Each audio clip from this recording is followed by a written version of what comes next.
Hello guys, today I'm going to tell you about that YLDS token. Now before I start the video, let's share my legal disclaimer. This video is only for education purpose. Do your own research for the investing. According to the website, YLDS is a USD backed stablecoin designed to inherently earn interest, launched as a registered security by Figure Market to combine crypto's transferability with regulatory clarity. Interest bearing stablecoin. Each YLDS token is a digital certificate that accrues yield, aiming to preserve a $1 value while generating return. Registered security structure issued by Figure Certificate Corp. It operates under US security regulations, providing defined legal standing distinct from typical utility token.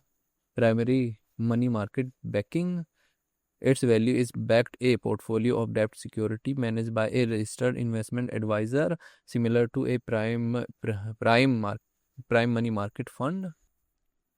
YLDS token total supply is 530 million and circulating supply is also 530 million YLDS token.